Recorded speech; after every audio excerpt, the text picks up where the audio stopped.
I didn't argue, I didn't explain, I didn't raise my voice or ask for time. Before noon, I signed one document. Not ceremonially, not angrily, just correctly. Then I made 3 calls, each one calm, each one ordinary, no urgency in my voice, no signal that anything was ending. By evening, his phone stopped authorizing payments. The shared account no longer recognized his fingerprint. The calendar invitations he relied on vanished without notice. The office badge he wore like a promise turned red at the door. Nothing dramatic, nothing loud. Just a sequence completing itself the way systems do when they're corrected. I watched from a quiet table near the window, coffee untouched, pen placed back into my bag. He kept moving like things were normal, like tomorrow had already agreed to meet him. It hadn't. I didn't do it in anger. I didn't do it to teach a lesson. I did it because once a system is adjusted, it doesn't argue back. His email sent, it didn't arrive. His ride showed up, it didn't unlock. His meeting began, his name wasn't on the list. People said, glitch. I didn't correct them. Glitches resolve themselves when the authority behind them is acknowledged. I let the process breathe. I let the silence work. I let the doors stay closed long enough for the message to arrive without words. I didn't look for his reaction. I didn't need to. Consequences announce themselves. A pause at the counter, a second swipe that goes nowhere, a smile that tightens because someone is watching. I stayed where I was supposed to be. My posture didn't change. My schedule didn't shift. The only thing that moved was the perimeter around him, quietly tightening, fitting the truth he had ignored. People think power announces itself. It doesn't. Power confirms itself and waits. This wasn't a confrontation. Confrontations invite debate. This was a correction. Corrections don't ask permission from the person being corrected. I adjusted access the way you adjust lighting, turning it down until the room tells you what matters. The room told me everything. Phones placed face down, eyes avoiding mine, a question asked twice and answered by policy the 3rd time. I wasn't there when he finally understood. I was already elsewhere, already done. If you're here for calm stories that end where they begin, with control, subscribe quietly. This channel doesn't raise its voice. By nightfall, his name still appeared on things he could no longer touch. Titles lag behind reality. Systems don't. I placed my keys on the dresser, turned off a lamp that no longer needed to be on. There was no speech prepared, no goodbye drafted. The work finished earlier.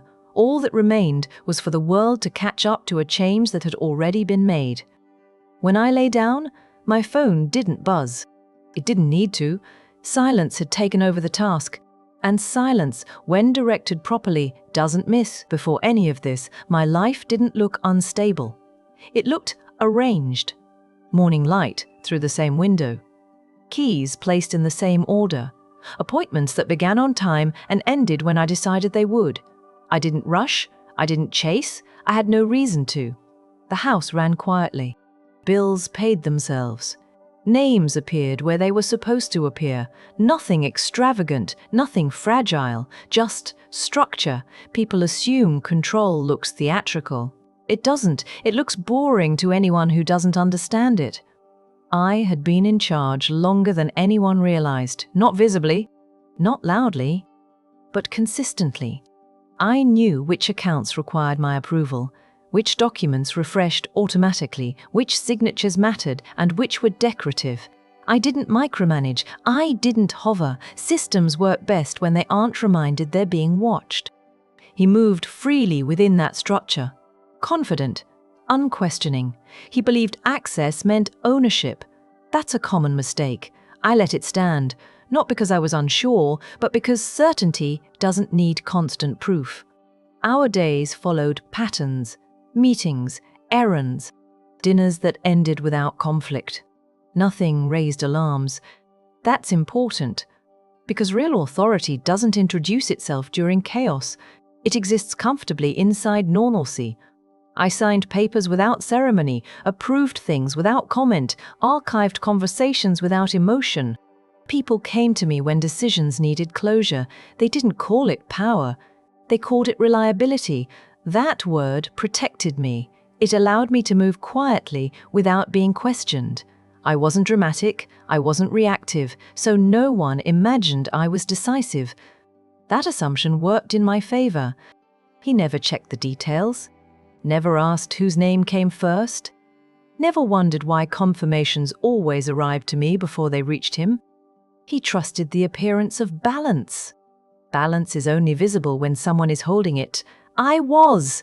Every routine reinforced it. The same seat at the table. The same calm tone on calls. The same pause before I answered questions. People waited when I paused. That's how you know. No one rushed me. No one interrupted. They assumed I was considering something important. I usually was. Nothing felt tense. Nothing felt temporary. That's why the shift felt impossible to predict. Normalcy creates complacency. Complacency creates blind spots. I didn't exploit them immediately. I let days pass, let assumptions harden, let trust remain unchallenged, because power doesn't hurry. It prepares. And preparation looks exactly like peace to anyone standing on the outside.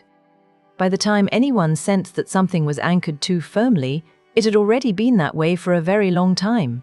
Nothing about my life suggested a turning point. That's what made it effective. Control doesn't announce itself when it's secure, it blends in. And at that stage, everything still looked normal, especially to the people who had the most to lose. When the first sign appeared, I didn't respond. Not because I missed it, not because I didn't understand it, because silence was still useful. I noticed the shift in tone before anyone mentioned it. A sentence that ended sooner than it used to, a pause where there hadn't been one. Information arriving later. Assumptions being made without confirmation. I didn't correct any of it. Correction invites attention. Attention invites resistance.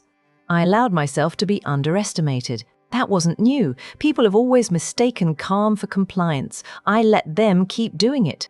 I didn't confront. I didn't question. I listened. Listening gives you time. Time reveals patterns. Patterns tell you whether something is accidental or structural. This was structural. I could have spoken early. I could have clarified. But clarity too soon warns people. I chose delay. Delay creates room. Room is where leverage forms. I nodded when things were stated incorrectly. I acknowledged explanations that weren't addressed to me. I didn't interrupt. Interruptions shift focus. I didn't want focus. I wanted confirmation. And confirmation came quietly, in the way access changed hands, in the way decisions were announced after they had already been made. I let it continue, not out of fear, out of accuracy.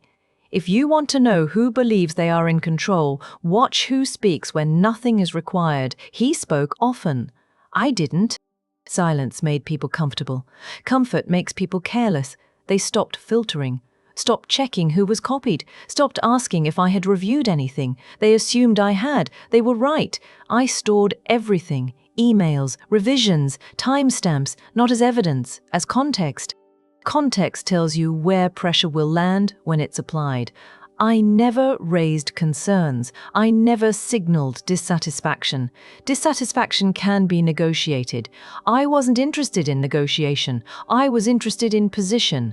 Silence held my place while others shifted theirs. I became background. Background sees everything. People reveal priorities when they think they're unobserved. They reveal dependencies. I let the imbalance grow. Imbalance exposes fault lines. Still, I said nothing. Every day I stayed quiet made my eventual action less visible, less expected. By the time anyone noticed I had stopped reacting, they assumed I was retreating. They mistook restraint for absence. I didn't correct that either, because when people believe you've stepped away, they stop guarding the door, and doors are only useful when they remain open just long enough. I didn't need to decide how I felt. Feelings don't move anything. I needed to decide what still belonged to me, so I reviewed structure, not memories, not conversations. Structure. I opened folders that hadn't been touched in months. Permissions rarely change when people feel secure. I noted dates, authorization levels, renewal cycles, nothing emotional, just alignment. Some names appeared too often, some approvals were assumed instead of confirmed. Assumptions weaken systems. I corrected that first. Passwords rotated without announcements. Two-step verification enabled where convenience had replaced caution. Devices remained trusted. People did not. I didn't remove access immediately. Removal creates noise. I adjusted dependency. Reports stopped forwarding. Notifications stopped mirroring. If information was needed, it had to be requested. Requests reveal hierarchy. I updated signatures, reviewed proxy authority, confirmed whose approval was actually binding, not who spoke, who signed. I checked timelines, which decisions required consensus, which required presence, which required me. That answer appeared more often than anyone expected. I didn't confront anyone about it. Confrontation triggers defense. Defense triggers delay. I wanted momentum. So I worked inside policy. Policy never raises its voice. I scheduled changes to coincide with routine updates. Nothing suspicious, nothing dramatic, just maintenance. Maintenance is respected. People don't question maintenance. I let legal handle wording. I let finance handle confirmations. I didn't speak for either. Systems speak clearly when they're authorized. I signed where required. Initialed where expected. My handwriting didn't change. That matters. Consistency prevents suspicion. By the time anything shifted, the shift looked official. Because it was. I never accused, never explained intent. Intent invites argument. I documented outcomes. Outcomes stand on their own. Access narrowed naturally. Responsibilities became specific. If something failed, it failed by design, not emotion. People adapt to systems faster than they adapt to truth. I let them adapt. Each adjustment created distance, not visibly, functionally. And functional distance is harder to reverse. When the last approval locked in, I closed the folder. Not ceremonially, not dramatically, just closed it. The structure was aligned again. No one applauds alignment. They notice it only when it's missing, and soon it would be. The day it surfaced wasn't planned. Public consequences rarely are. They arrive when private structures stop supporting the weight placed on them. There was a meeting scheduled, routine, calendar blocked, expected, people dressed for it, prepared remarks, printed copies of things they assumed would be approved. I didn't attend, not because I was avoiding it, because my presence was no longer required. The room filled anyway. That's how you know people believe something will happen. He spoke first, confident, casual. He referenced decisions that had already expired. No one corrected him immediately. Silence always gives people enough rope. When the presentation reached the point where confirmation was needed, it didn't arrive. Not delayed, not pending, unavailable. Someone checked their screen, refreshed it, checked again. The next step required approval. It didn't exist, not because it was denied, because it had already been reassigned. A question was asked, not loudly, just carefully enough to suggest something was off. Another person spoke. They referenced policy. Policy didn't support him. Documents were reviewed in real time. Names were read. Dates confirmed. My name appeared where his was expected. No one looked at the door. They didn't expect me to arrive. That's important. I wasn't there to witness the shift. The shift didn't need me. It continued without commentary. What couldn't be confirmed was postponed. What couldn't be postponed was reassigned. Responsibility moved to whoever still had access. Access wasn't him. Phones stayed on the table. Messages were typed and deleted. Eyes moved from screen to screen, looking for something that wasn't coming. Authority doesn't announce itself in public, it's recognized when it's absent. The meeting ended early, not dramatically, efficiently. People left with folders that no longer belonged to them. He stayed seated longer than necessary, not confused, calculating. Calculations fail when the variables have already changed. By the time he stood, the room had adjusted. No one followed him. Later, someone would call it a misunderstanding. They would be wrong. Misunderstandings can be clarified. This had already been processed. I learned about it hours later, through a forwarded note. 3 lines, no emotion, just confirmation that the structure had done what it was designed to do, publicly, without my presence, without my explanation. That's how consequence works when it's built correctly. It doesn't ask for attention. It simply unfolds where everyone can see it and no one can stop it. There was no follow-up meeting, no apology delivered through an intermediary, no explanation requested that required my response. The aftermath arrived quietly. That's usually how it does when no one is arguing. Messages slowed, then stopped, not abruptly, gradually, as if people were adjusting to a temperature change they couldn't name. I didn't reach out. Reaching out suggests something is unresolved. This wasn't. My schedule stayed intact. My mornings unchanged. Coffee in the same cup, keys in the same order. Routine absorbs impact when it's strong enough. I didn't review reactions. Reactions fade. Outcomes remain. Some people avoided me, some were overly polite. Both responses confirmed the same thing. Distance had registered. I didn't correct assumptions. Correction creates connection. I wasn't interested in connection anymore. What had ended cleanly. Clean endings don't require ceremony, they require acceptance. I signed what needed signing, declined what needed declining, no commentary added. Silence is easier to respect when it's consistent.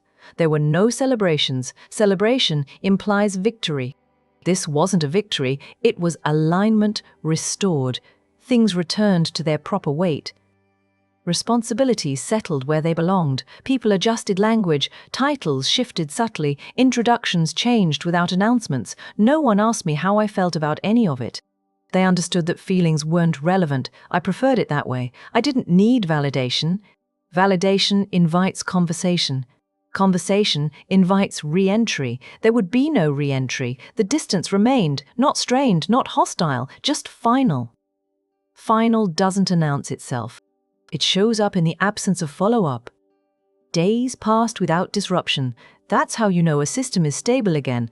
Unremarkable days are the reward for precise decisions. I didn't check to see where he landed. Knowing would add weight that no longer belonged to me. My attention returned to what still required it. Everything else had already been handled. When people stop mentioning something, it's not because it didn't matter, it's because it can't be changed. And that kind of aftermath doesn't need celebration, it needs space.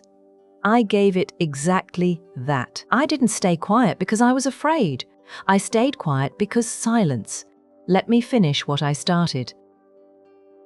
The work had already been done before anyone noticed. No announcements, no acknowledgements. I didn't need applause. Control doesn't ask for it. The systems moved. People adjusted. Consequences settled. All without my interference. I reviewed the same folders I always did. Checked the same approvals, confirmed the same dependencies, everything aligned. Nothing required explanation. I didn't chase outcomes. I watched them arrive naturally, as they always would. The world adjusted to the space I created, and in that space I remained untouched. I didn't respond to questions that weren't mine. I didn't clarify misunderstandings that no longer mattered. I remained calm, composed, unseen in the right way. People began to operate within the boundaries I had set. They didn't notice me. They assumed nothing had changed. And that was the point. The lesson wasn't taught. It was lived. I didn't remind anyone of the work I had done. No one needed reminding. The structure spoke for itself. I sat at my desk, hands resting lightly on the keys, phone beside me, paperwork aligned, morning light across the table. Nothing dramatic, nothing emotional, just quiet authority. If you followed this story quietly, subscribe. This channel shares moments where control is maintained without noise. I didn't seek recognition. Recognition is for the impatient. I didn't celebrate. Celebration attracts attention. I simply existed inside the space I had created. Systems aligned, access controlled, consequences unfolded. And when the day ended, everything that needed attention had already been addressed. I didn't pause to reflect on who noticed or who didn't. I only ensured the work remained done. And it did. Every signature, every approval, every adjustment was where it needed to be. People assumed normalcy. I assumed nothing. I remained in control, quietly, effortlessly, irrevocably. Silence, when directed with precision, doesn't fail, and that is why I stayed quiet, because quiet finishes what words cannot.